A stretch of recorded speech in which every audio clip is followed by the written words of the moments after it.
നമ്മുടെ മക്കൾക്കൊക്കെ കഴിക്കാനും അധികം ഇഷ്ടമല്ലാത്തൊരു സംഭവമാണ് അമൃതം പൊടി. ചില കുട്ടികൾക്കൊക്കെ ഭയങ്കര മടിയാണ്. അപ്പം നമുക്കിതൊരു വെറൈറ്റി ആയിട്ട് അവർക്ക് ഉണ്ടാക്കി കൊടുക്കാം, ഉപ്പുമാവായിട്ട്. ഇത് ഞാനിപ്പോൾ ചെറിയ ചൂടിൽ ചൂടാക്കിയെടുത്ത ഒരു അമൃതം പൊടിയാണ്. സിമ്മിലിട്ടിട്ട് നമ്മളിത് ചൂടാക്കിയെടുക്കാം. ഇനി നമുക്കിത് എങ്ങനെ ഉണ്ടാക്കാമെന്ന് നോക്കാം. ഞാൻ ചീഞ്ചട്ടിയിൽ കുറച്ച് എണ്ണ വെച്ചിട്ടുണ്ട്. അതിലേക്ക് കുറച്ച് കടുക് ഇട്ട് കൊടുക്കാം. കടുക് ഇട്ട് കൊടുത്തിട്ട് ഇനി അതിന് വേണ്ട ഇൻഗ്രീഡിയൻസ് ആണ് കുറച്ച് വലിയ ഉള്ളി അരിഞ്ഞത്, കുറച്ച് ഉഴുന്ന് പരിപ്പ്, കുറച്ച് ഒരു 2 പച്ചമുളക്, ആവശ്യത്തിന് കറിവേപ്പില. ഇനി നമുക്ക് കടുക് പൊട്ടിക്കഴിഞ്ഞിട്ട് ഈ ഉഴുന്ന് പരിപ്പ് അതിലേക്ക് ഇട്ട് കൊടുക്കാം. ഇത് നല്ലോണം ഒന്ന് മൂത്ത് വരുമ്പോൾ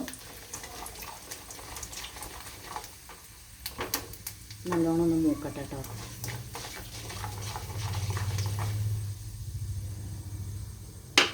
ഈ കറിവേപ്പില കൂടി അതിലേക്ക് ഇട്ട് കൊടുക്കാം. ഇനി പച്ചമുളകും വലിയുള്ളി ഇട്ട് കൊടുക്കാം.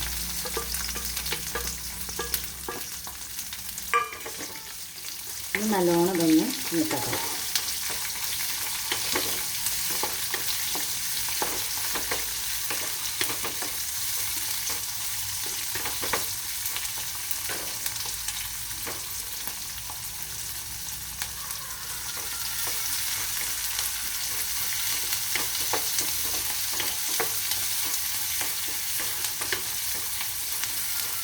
നല്ലോണം ഒന്ന് മൂത്ത് വരുമ്പോൾ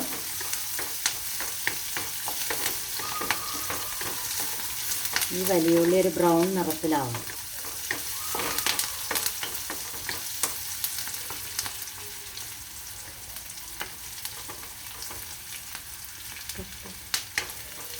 ഉള്ളി മൂക്കുമ്പോഴേക്കും നമുക്ക് ഇതിലേക്ക് കുറച്ച് വെള്ളം ഒഴിച്ച് പുട്ടുപൊടി നനയ്ക്കുന്ന മാതിരി നനച്ച് കൊടുക്കുക. ഇങ്ങനെ മെല്ലെ, വല്ലാതെ വെള്ളം ആവരുത്, ആവശ്യത്തിന് വെള്ളം ഒഴിച്ച്. വല്ലാതെ വെള്ളം ഒഴിച്ച് കഴിഞ്ഞാൽ ഇതാകെ ഇതാവും. ഇത് പുട്ടുപൊടീൻ്റെ പാകത്തിന് ഒഴിച്ച് കൊടുക്കുക. നമുക്കിത് നല്ലോണം മിക്സ് ചെയ്ത് കൊടുക്കുക. പിന്നെ കൈ കൊണ്ട് തന്നെ കുഴക്കട്ടെ, അപ്പോഴാണ് അതിൻ്റെ ആ ഒരു ഇത് കിട്ടുള്ളൂ.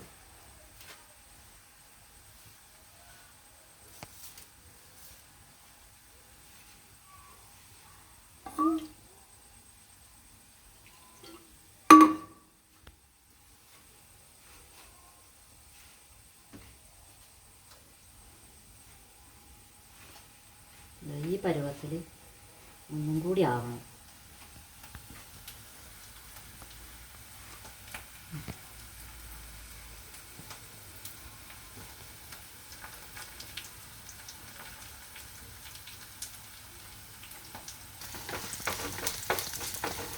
ഉള്ളി നല്ലവണ്ണം മൂത്ത് വന്നിട്ടുണ്ട്. ഇനി നമുക്കിതിലേക്ക് അമൃതം പൊടി ഇട്ട് കൊടുക്കാം.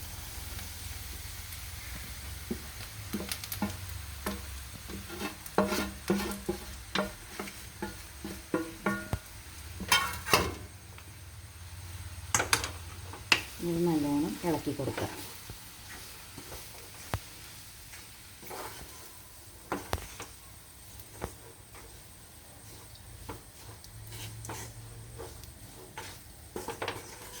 നല്ലോണം ഒന്ന് ചൂടാവണ വരെ ഇളക്കി കൊടുക്കണം കേട്ടോ.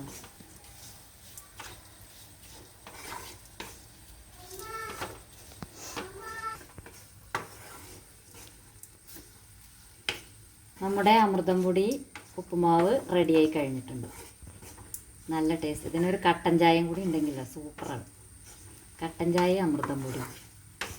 ഇനി നമുക്കത് കുട്ടികൾക്ക് ചൂടോടെ വിളമ്പി കൊടുക്കാം.